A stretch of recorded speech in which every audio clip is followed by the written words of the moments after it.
All right. Hold on.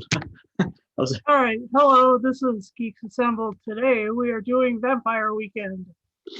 And I know that these they may be out of order, but you'll find that we have discussed Dracula versus Sherlock, or Sherlock Holmes versus Dracula, and we are going to review True Blood, Season 3, Episode 8, and then we're going to also review Moonlight, Season 1, Episode 16, and that one's called Sonata, and this one's called, what's it called? Hang on.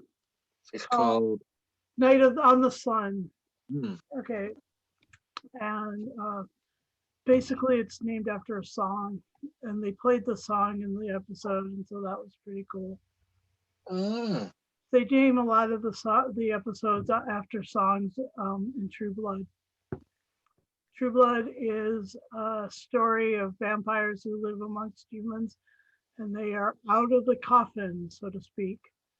And it is a lot of it's a very sexy show, and it's sort of like coupling for the undead. It's great. It's got all sorts of lore attached to it that is different from the lore in Dracula. The lore that it's taken from is a book by Charlene Harris, where Sookie Stackhouse is the lead character in all of her books, and Sookie Stackhouse, this one right there goes through all of the whole seven seasons of the show, and it's really intriguing, and so yeah. This episode happens after Russell, who is the vampire king of America, basically because of him marrying the vampire queen of New Orleans. And New Orleans is like the one of the center points of vampirism in America, and so her queendom basically is, and they live in Bon Tom, which is a place in either Mississippi or Louisiana that's like a little Cajun and a little hot, and a lot of stuff happens in this episode, and I'm just really curious what my friends here thought of True Blood, Night on the Sun.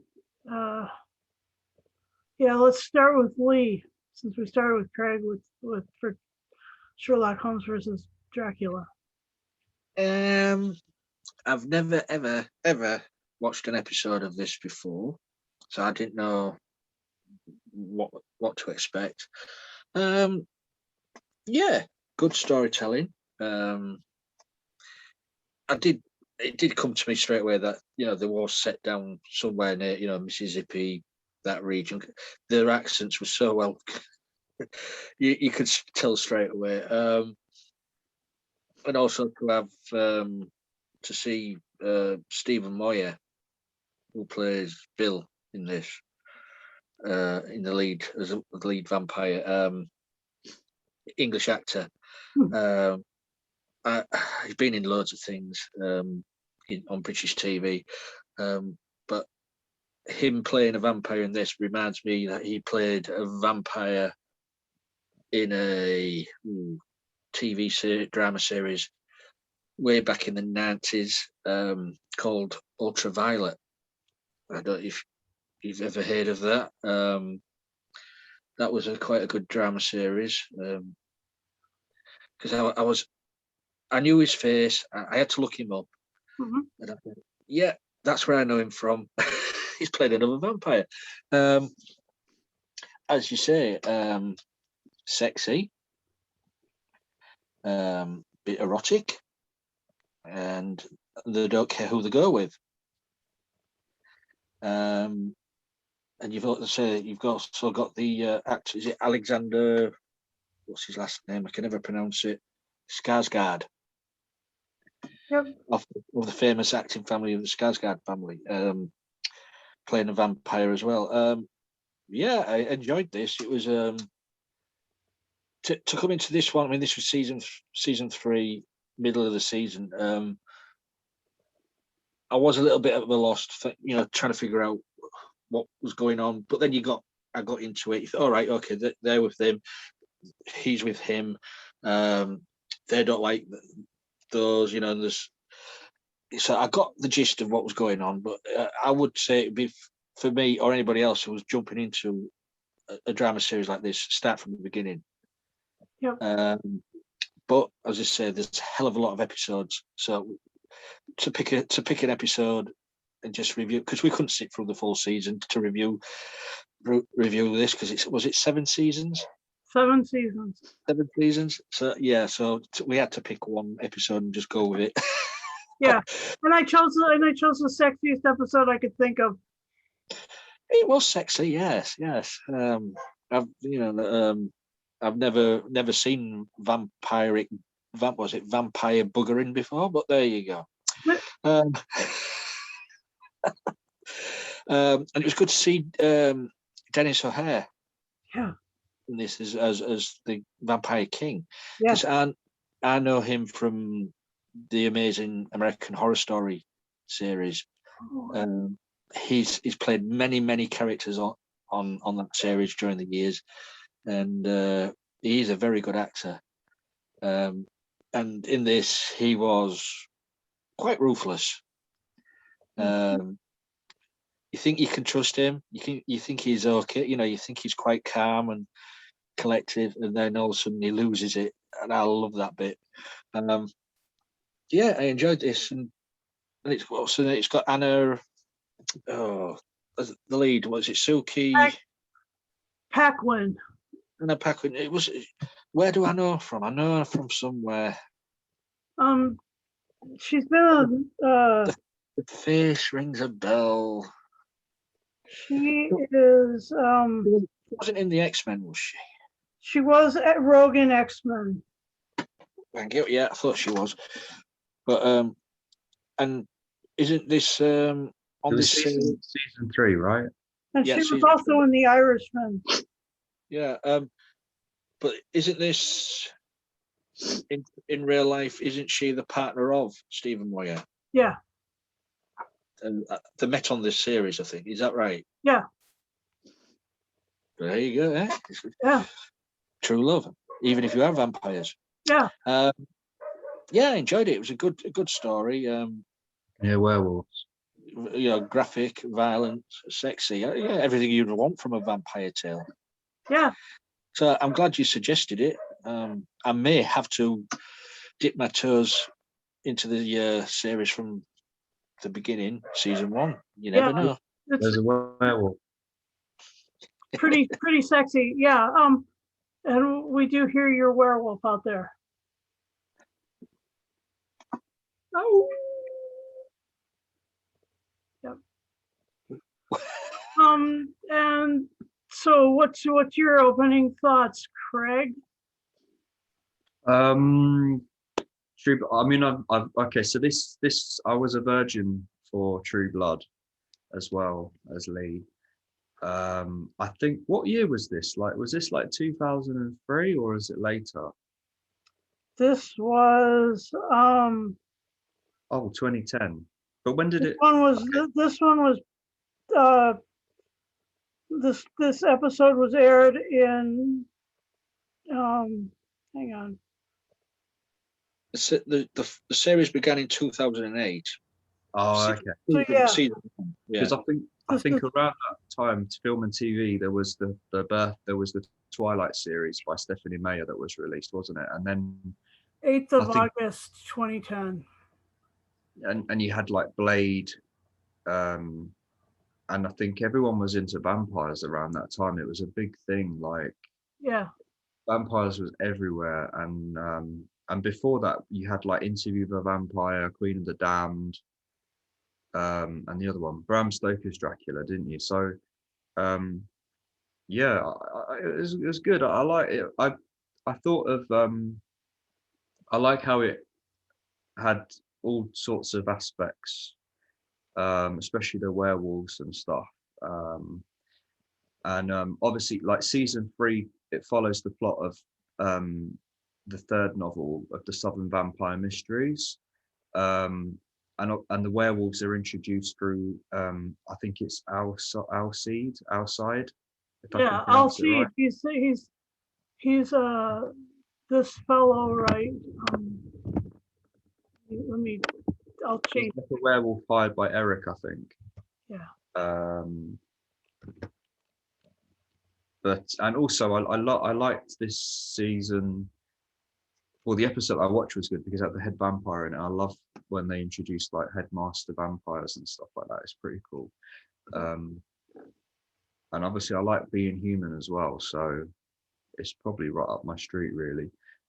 Is it dated? I thought the effects were good. I mean, the werewolves look pretty cool as well. It was a bit weird when he opened his mouth and the fangs just sort of sprang down. But I can get over that. I mean, it was good of and the erotica as well. It was something different. And I was just thinking, I said to Lee earlier, what are we doing for LGBT Pride Month? But it's all right. We've covered this one now. So, you know, Yep. we're all right. We're covered. So that's my opening thoughts so far. Really good remarks. And yeah, Alcide is played by let's see. Sex and the City werewolves. It was played by what's his name? Joe Manganiello. And Alfred Woodward was in this. She played the mother of Tara and Lafayette, and Lafayette was played by Nelson Ellis, who has passed away since. And Todd Lowe was in this, and Jim Parrick and Carrie Preston played Arlene, and Deborah Ann Wall played Jessica. Bill's progeny, the one that he turned, and Debbie plays a werewolf. Britt Morgan plays a werewolf named Debbie, and Theo Alexander played Talbot, who died in the middle of this episode. He was Eric had seduced him and was trying to confound the relationship between Talbot and his maker, Russell Edgington, the Vampire King. And let's see, excuse me. Oh, what's his name? Michael.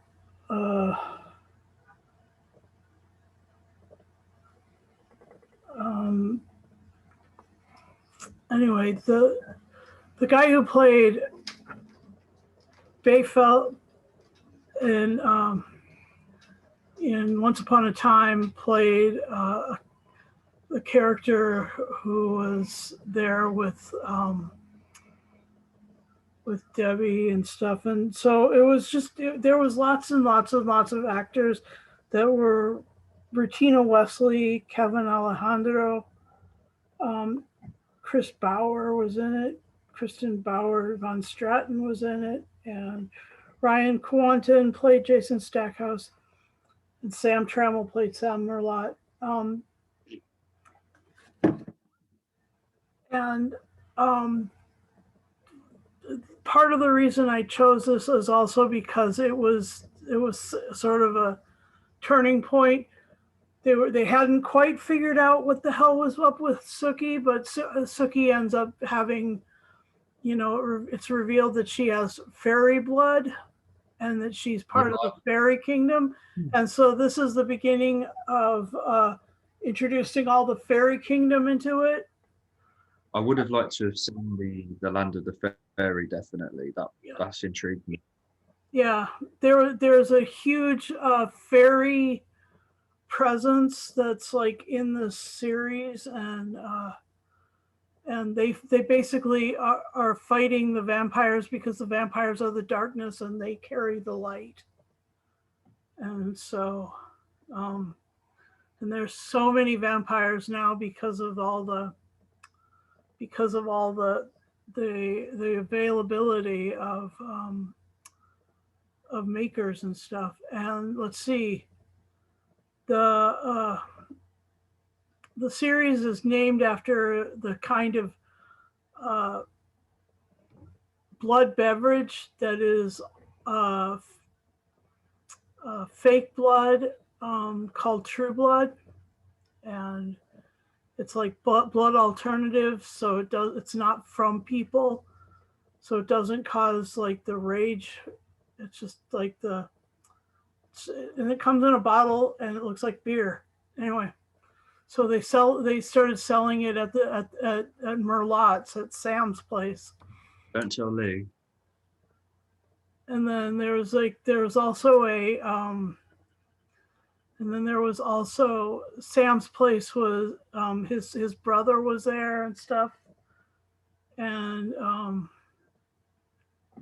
so like there was all sorts of like family relationships that you'll see through this.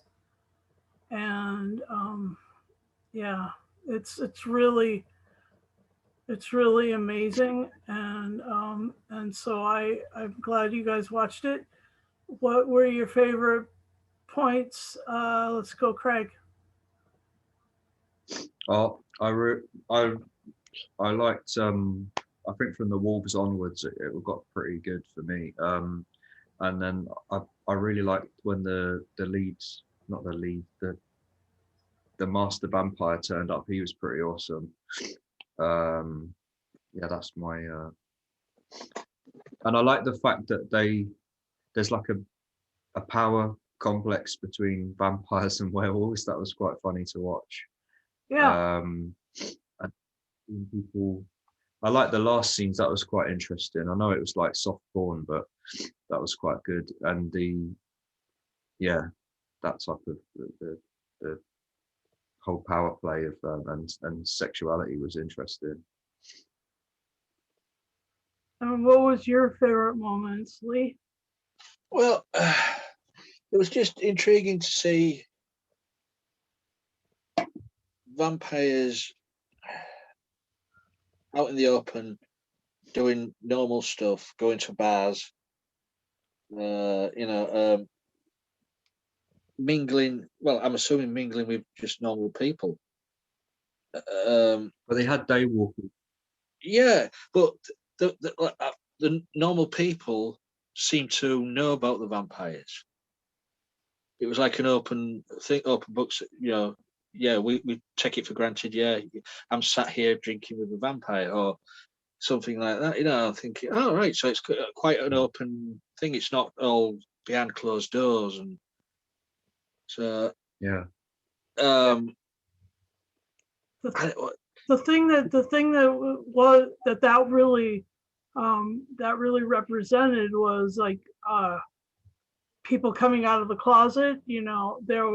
But there wasn't just vampires. There was werewolves that were out. There was Sam Merlot, the bar owner, is a shapeshifter. He can turn into all sorts of things. And then there's werepanthers. There's the fairies. The fairies are actually still like protected by their secret, but the other people are all it is really analogous to, you know, coming out of the closet as anything, you know, as any gender or sexuality or anything, you know. Yeah, I mean, as Craig says, it was sort of soft porn in certain places, but I'm okay with that because it wasn't done grotesquely. It reminded me of uh oh god, what's that the Howling. Yeah, They have sex by the bomb campfire Yeah. sort of thing. It's sort of got nods to like different genres, which is good. well, it's like the scene where I can't remember the character's name, but she's in a shower. Well, she's dreaming, but she's in the shower, and Mhm. then Mhm. and well, she's literally she's masturbating in the shower, and then then this guy just appears in the shower with her, and then the fangs come out. And, you know, she wakes up, sort of thing. That was a great. I wasn't expecting that. That was a great scene.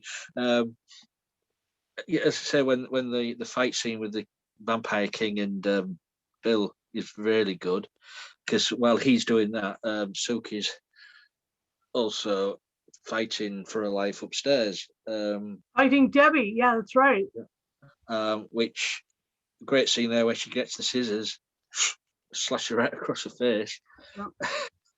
Um, and I want to ask a question. When I can't remember the character's name, but when he was throwing a tantrum and he was smashing all the Vampire King's ornaments, Talbot, yeah, yeah. Is it Eric? The other one? Yeah.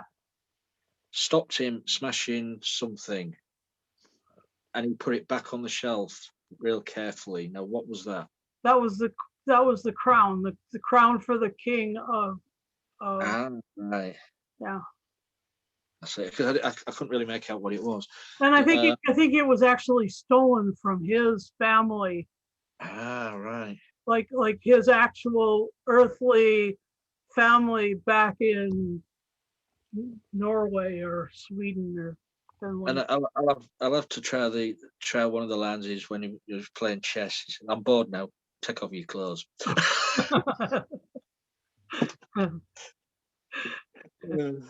But yeah, it was a good episode. I mean, it didn't. It was only what was it, 50 minutes long? Yeah. So it flew by. So it didn't drag. It was action all the way. So yeah, I enjoyed it. Good.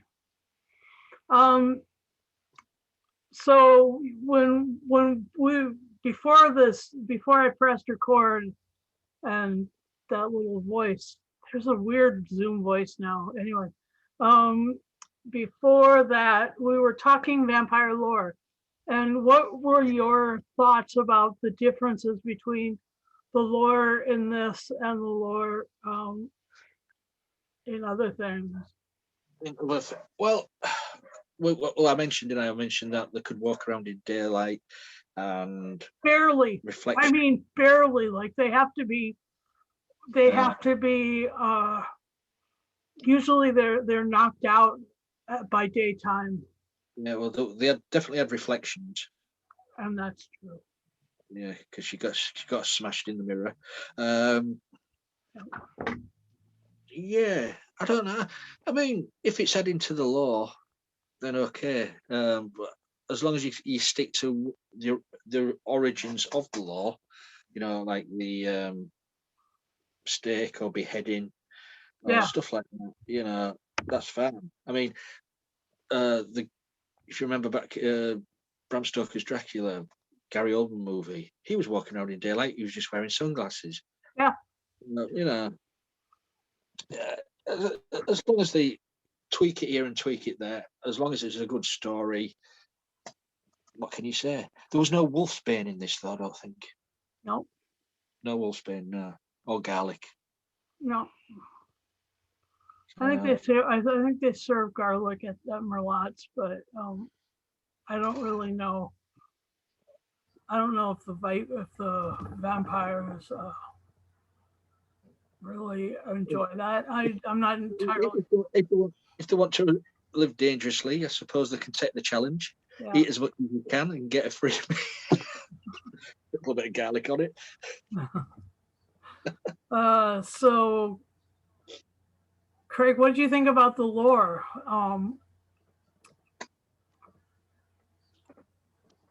Yeah, I thought he was cool. I mean, my favorite vampire master is the the one from the Lost Boys, but he did a good he was a good character. That is a great movie.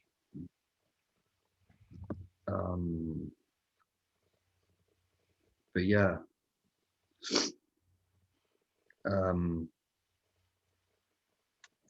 I think they're going to reboot this series as well. HBO are going to reboot it, and Ellen Bale is set to executive produce it. Does it need So that'll rebooting? be pretty. You think it needs rebooting? They did 7 seasons of it, They did.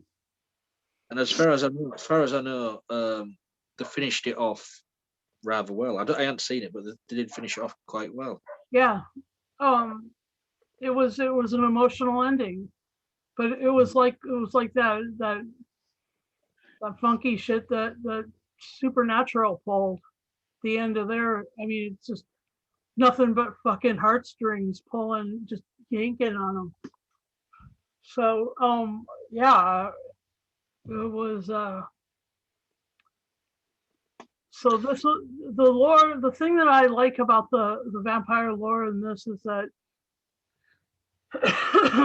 vampires, their hunger is real and palpable and causes them to go crazy. And sometimes when they bite each other, there's a great exchange, and and when they bite, it takes a lot to turn somebody. You have to bite them, and then you have to release pretty much all of your own blood. So like that's very similar to the lore that Anne Rice did for her vampires. And let's see.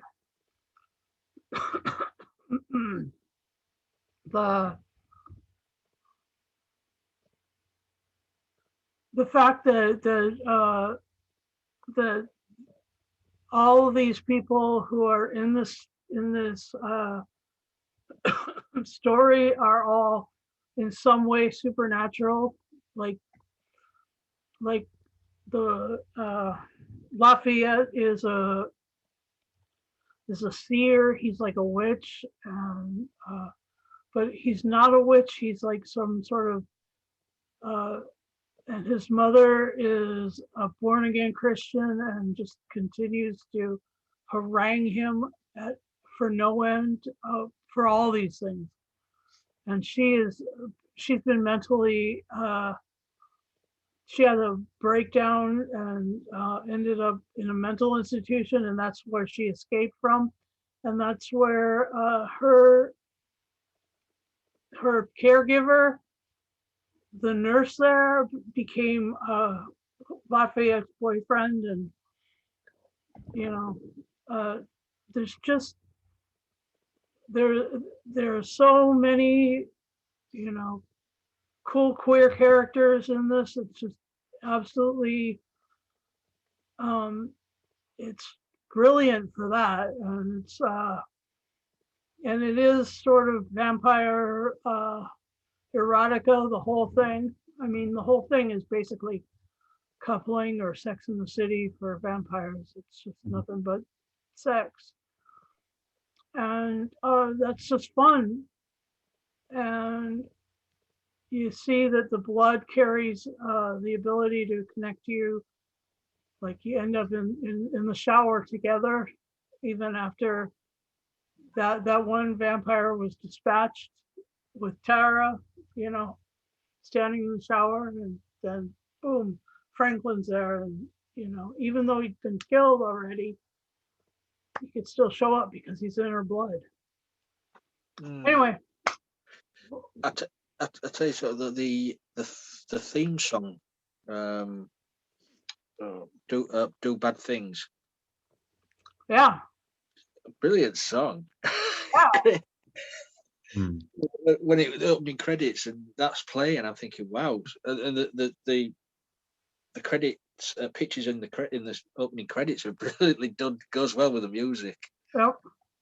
So great track to choose for that. Yeah. Yeah. And the other song, "The Night on the Sun," the song that's playing in the episode is also really cool. These guys have the best music. So, anything else, fellas? No, I can't think of anything. Okay. What's your final scene score, Craig?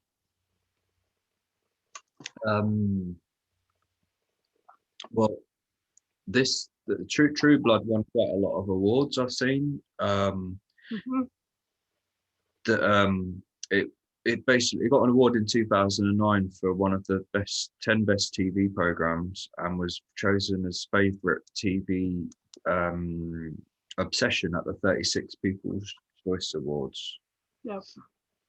Um, It was such an obsession. I actually got cable and HBO just to watch it. you read the books as well, Susan? I did read most of them. There's quite a few, you know. There's Yeah, quite a few. there's like 15 or 18. Do they vary from the screen from book to screen then? A little bit, yeah. Like I used to 99.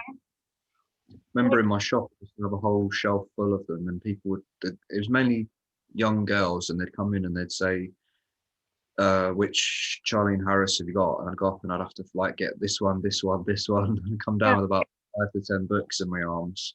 Yep, So popular at the time. correct. Well liked by women and basically aimed towards women until they made it into a TV show, and then it's aimed towards men too. I mean, in a big way. Mm. Lots of like the first couple of times that Jason has sex on Vampire Blood.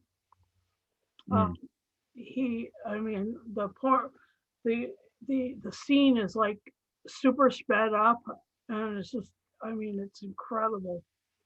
Anyway, yeah. So, what's your score? I'm trying to compare. I shouldn't compare it to Supernatural because it's a completely different thing. Ultraviolet. I really enjoyed Ultraviolet as well, but I can't. But it's not the same. I'll give it eight silver bullets out of 10. I think. Cool. Because I'm trying to compare it and I can't really. It's not fair if I compare it on something which is completely like different genre, like Supernatural based, but different genre and different production and different decade. Yeah. It's not fair, so I'll give it that. Yeah. And what's your final scene score, Lee? Hold on, I can score it against Vampire Diaries and definitely give it an 8. Oh. Forgot about that. Seeing as I'm going to be scoring this out of context because I haven't seen any other episodes of the series. Yeah. I'm going to give it 8 bottles of True Blood out of 10. It's enjoyable. Make me want to watch more. I can't give it 10 out of 10 because I haven't seen any other episode. But it's an 8 for me, just to view it out of context of all the other series. It's a good episode. Yep. Are you boys hooked? I I'd have like a box set. the whole fairy aspect is it quite intriguing now. Yeah. Well, starts in about third season, and then it expands out till it's actually pretty dramatic in like the sixth season. And how many episodes is it per season? Is it about 20 odd? Yeah, it's 20 odd. I'll have to fit it in with Loki at the moment. Oh my gosh, Loki started. That's right. I know. I watched it today. I haven't watched it yet. No, nor have I. I'm watching it tonight. No Yep. spoilers. So, yeah, it looks like it's really great. Okay,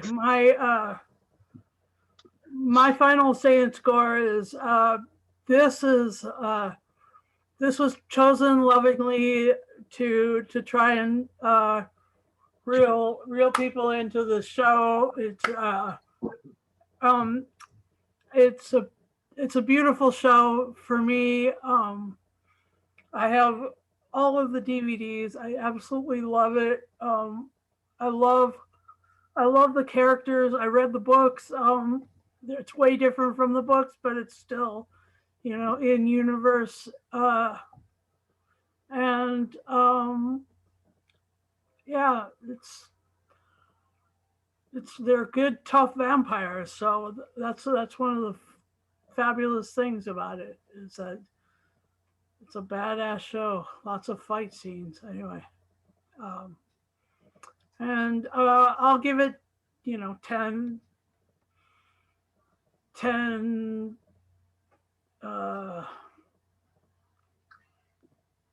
bottles of V out of 10. Yeah, so 10 little vials of V. Thanks for watching our podcast, and thank you for enjoying our vampires, because there are lots of really cool ones in the lore. There are tons. There's Vampire Bill, there's Dracula, there is Allied. the Alid, there's the ultraviolet one, there's Lestat, and there's Louis. Where is he? He's on a coffee date. Where is he? He should be here. He should. This To one, rein him in. please do like and subscribe, like this video, share this video everywhere. It can get out, the word can get out about True Blood. And then also, please subscribe to our channel, hit the bell for notifications. Let us know, that you want to you want to see all of our videos, because we're amazing. And and then also leave comments below if you feel like it. Troll us if you must, but leave comments below, and jam on with us. Come on our podcast if you feel like it. Yeah, talk to Lee, talk to Craig, talk to me. We'd be happy to have you, and also Yeah, we don't bite much, do we? We only draw a little blood. a little blood.